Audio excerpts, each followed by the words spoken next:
Hello everyone and welcome back to Sophie Loves 10. Today I'm going to be doing my Cosy Reading Night wrap-up.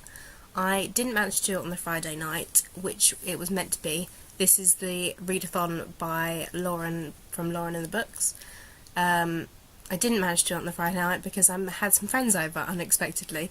So I had my TBR, as you all saw earlier, and didn't get it done because they came round at about 7 and stayed till around about 11, so right over that period of time. But never mind, so I did it on Saturday night. I decided to stay in and get some reading done, and I did manage to do that. By the way, this is my new scarf, which I freaking love. I think I prefer the black side, but it always falls on the other side, but never mind. Really, really love it. From H&M. If anybody wants to know, you actually have 25% off at the moment if you text a certain number in the store, so if you fancy getting a new scarf, H&M. So I read a couple of things. Didn't get as much as I wanted to get done within 3 hours because I did have dinner within that time. I did 8 to 11, so I had dinner and I got ready for bed within that 3 hours as well. So I didn't really have 3 hours reading straight, but I did manage to, sorry that's my laptop, did manage to read some bits. The first thing I read was Fairest, which is a Fables comic, and this is Wide Awake, which is based on the princesses of the Fairest universe, which I did quite like. It was a bit of a weird story. It's like a take on a fairy tale. We've got the King of Thieves. He comes across two, you don't really understand why he's there, but he comes across two sleeping queens or princesses, one all red and one all white, and he has to choose which one to kiss to wake up, because this imp in a bottle, like a genie but it's not a genie, he makes a point that he's not the genie, says to him he needs to pick one and pick wisely. He kisses the white queen first, and she doesn't wake up. Then he kisses the red queen, and then the imp tells the King of Thieves that you should have kissed the red one first because the red one's better. So they have like a really weird, like, things happen like with the white queen, and the white queen doesn't like the red queen, and then another person comes along. It's like the story of Sleeping Beauty, but in a really like weird mixed way. And in the end, I thought the ending was quite, I won't tell you the ending, I was just about to, but I thought the ending was quite nice of this instalment. Not sure if I'd get the next one, I wasn't that caught up on it, but it was a nice little fairy tale retelling. Maybe if they did an Alice in Wonderland one, I'd pick that one up because we have got Alice in the back, so maybe I'll pick that one up. I read was Rat Queens. This is volume 3. I'm still trying with Rat Queens. Still not sure if I'm into the story that much.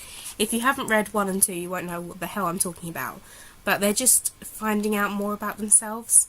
And we find out more about, I can't remember her name right now, this character. We find out more about her. Molly, maybe? I actually don't know the names of any of these characters, I'm not going to lie.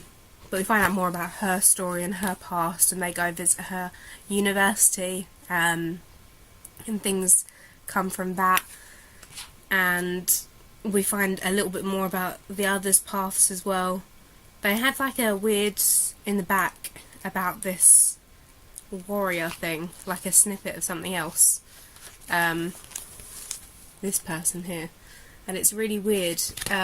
If anybody has read this comic, let me know, because I'm trying to work out what it's about, because we've got a woman giant person, obvious by this, and then halfway, like, the book changes to this creature being a man, and then at the end changes to the creature being a woman, so I really want to know what that's about. But at the end of the comic, the sort of group are divided, the Rat Queens are divided a little bit, so I suppose we'll find out what happens in the next instalment.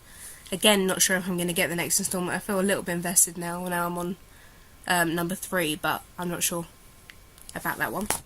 And the last thing I read all of is Space Dumplings by Craig Thompson. This is a really cute book about, it's kind of like a coming of age story. It's about a girl, her whale diarrhea is destroying things around around like in space, and it destroys her school, so her parents have to find her a new school. Her mum goes to become a designer for a fancy thing, and her dad's been in prison, and it gets flagged up on the system, and it's affecting the family. Interesting story. We've got two characters there which are really interesting characters, just cute. I gave it like 3 stars on Goodreads. I just thought it was a nice comic to read. It didn't take me very long. The artwork's pretty nice, and all in all, quite a cute read. I think this is probably better for younger readers, but it is cute. And then I have still been reading and trying to finish. I started it whilst I was doing the Cosy Reading Night, is Vox, and this is by Nicole Baker, and this is predominantly a conversation. I'm assuming somebody that when you call, they're like meant to talk sexy to you on the phone, and a man, and they're having a conversation. It's an erotic novel, but so far there hasn't really been any sex scenes because they're talking on the phone, they're just describing things. It's actually really interesting, and I can't believe how gripped I am in a story that's literally just 2 characters talking on the phone. And I have got quite far, and I'm hoping to finish it like today or tomorrow, and I am enjoying it. I'll come back to you with more information when I finish it, but so far it's quite an interesting read.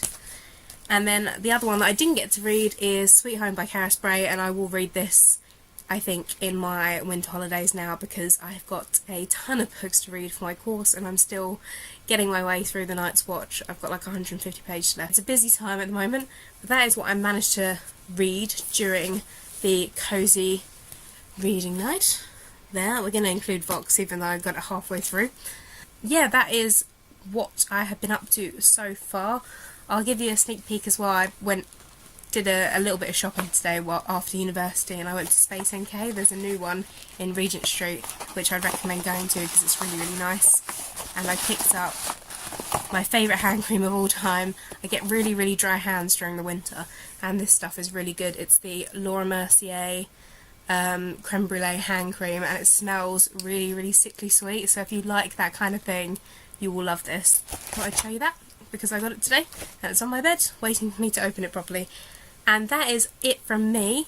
I hope you'll have a lovely day, and I'll see you soon with another video soon. Bye everyone.